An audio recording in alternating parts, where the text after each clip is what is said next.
თაღლითური სქემა და 9 ოჯახის საცხოვრებლის გარეშე ქრონიკამ კარგად მოფიქრებული აფიორის სქემა გაშიფრა, რომლის საშუალებითაც დოდო მახათაძე მეზობლებს თანხას ძალავდა. მოტყუებული ოჯახები ყოველწუთელია, რომ ბინებს დაკარგავენ. Როგორ დაგეგმა თაღლითმა ქალბატონმა მეზობლების გაძარცვა, ლევან ტაბიძემ ჩაატარა ჟურნალისტური გამოძიება და ის ახლა პირდაპირ ეთერში ისაუბრებს. დეტალებით ლევან გისმენთ.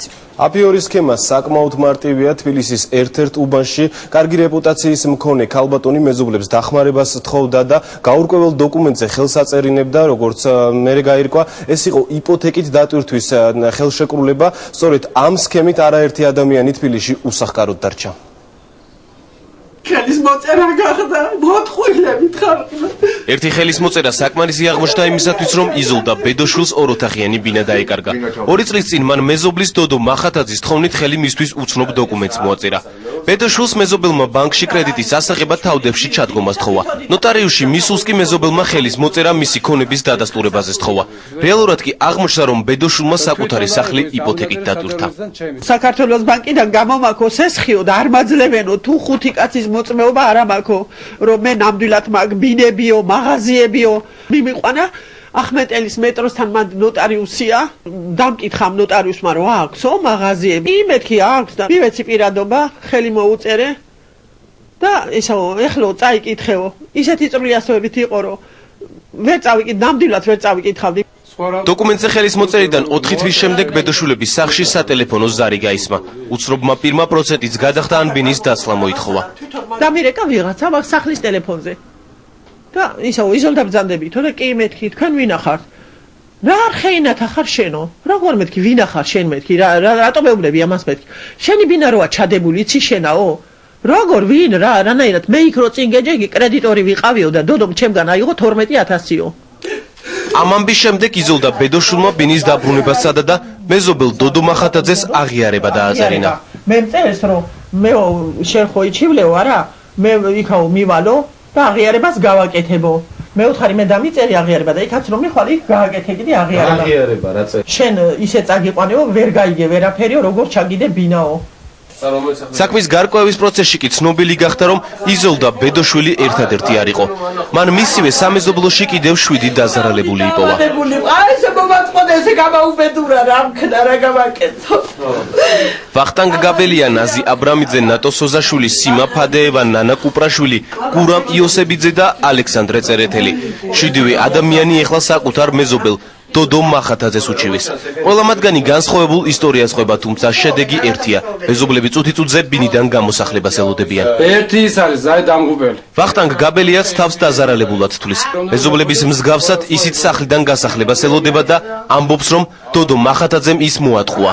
იზოლდა ბედოშვილისგან განსხვავებით ვახტანგ გაბელიამ იცოდა, რომ იპოთეკის ხელშეკრულებას აფორმებდა, თუმცა 15-ჯერ ნაკლებს, ვიდრე საბოლოოდ მისმა მეზობელმა დოდო მახათაძემ დააფიქსირა.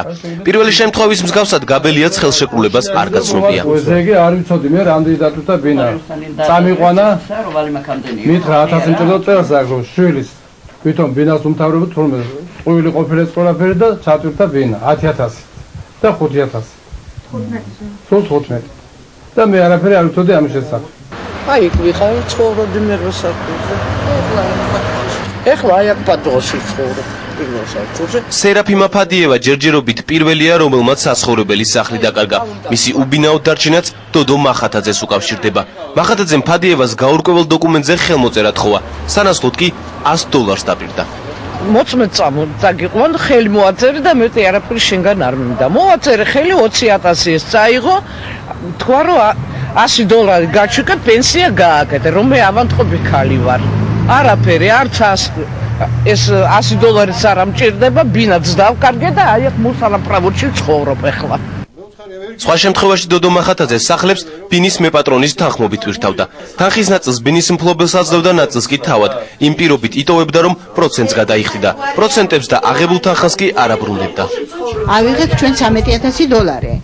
$10000 წაიღო ქალბატონმა დოდომ მახათაძემ. 3000 ავიღე მე, რომ ჭირდებოდა ვალის გასასტუმრებლად.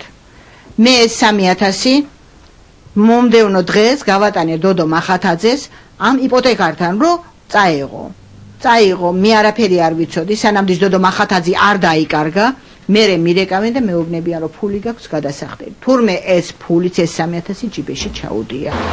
აფიორის სქემა, რომლითაც დოდო მახათაძე მოქმედებდა, საკმაოდ მარტივია. ყველა მეზობელი კორპუსში კარგი ავტორიტეტის მქონე ქალბატონს ენდობოდა, რითაც მახათაძე სარგებლობდა. რიგ შემთხვევებში დოკუმენტებზე ხელს ბრმად უწერდნენ, რიგ შემთხვევებში კი იპოთეკით დატვირთულ თანხას იმ მოტივით უნაწილებდნენ, რომ მახათაძე პროცენტს გადაიხდიდა. იყო შემთხვევა, როდესაც ერთ-ერთი დაზარალებულის და კარგი რეპუტაციის მქონე მახათაძეს ბინის გაყიდვის შემდეგ $20,000 შესანახად მისცა. მას შემდეგ თანხა აღარავის უნახავს. ამ რეპორტაჟის მზადების პროცესში გაირკვა, რომ სიუჟეტის მთავარი გმირი სახლიდან გამოასახლეს. ჩვენი კორესპონდენტი ლევან ჩხაიძე მუშაობს ადგილზე. ლევან, თუ არის ცნობილი, სად გაათენებს ღამეს იზოლდა ბედოშვილი? იზოლდა ბედოშვილი ღამის გათენებას ერთ-ერთ მეზობელთან აპირებს სერაფიმა ფადიევას შემდეგ ის უკვე მეორე ადამიანია, რომელმაც ბინა დაკარგა. დოდო მახათაძის თაღლითური მოქმედებების გამო საახსრულებლო ბიუროსა და რაიონული პოლიციის თანამშრომლებმა მისი ბინა დაახლოებით 1 საათის წინ ჩაკეტეს. იზოლდა ბედოშვილი ამბობს, რომ მას ასასვლელი არცად არ აქვს და ღია ცის ქვეშ დარჩა.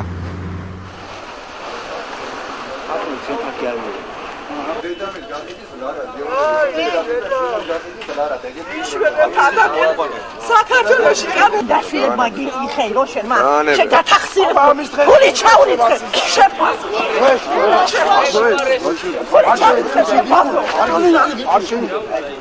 გული ჩაურიცხე შეგოზო თორე მე ვშები გული ხორბელა შაური გათახსიერება შეთაღლითო შე თაღლითო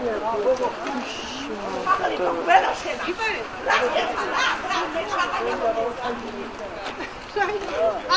მეხოწები 10 დღე დამაცადე მე თვითონ გავიტან 10 დღე მადროვე არ მადროვე 10 დღე მოკვდა გაწყალდა და გამიყვანა მაინც გავკიდეს ბინა ახლა დასაპირებ სადღანსა რას ვაპირებ მე ქუჩაში ვიძე ვარ სამი შვილის მამა ვარ სად წავიდე ერთი ამიხსენით დღეს პირველად არ მოსულად და ის ქალბატონიც იქ რო ესწრებოდა ეს პატრონი ყოფილი პატრონი ვინც იყო ესწრებოდა მაგ პროცესში რო გამოვედით იმიდან აუქციონი და გამოვედით ერთი პირით არა თქვა რომ პრობლემურია თუ რაღაცაა და თავს ავირიდებდი მაგ პრობლემებისგან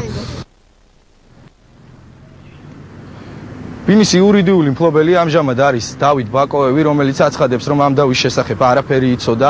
ის ითხოვს კუთვნილი 31,000 ლარის უკან დაბრუნებას. სავარაუდოდ ამ საქმის გარკვევა უკვე სასამართლოში გაგრძელდება.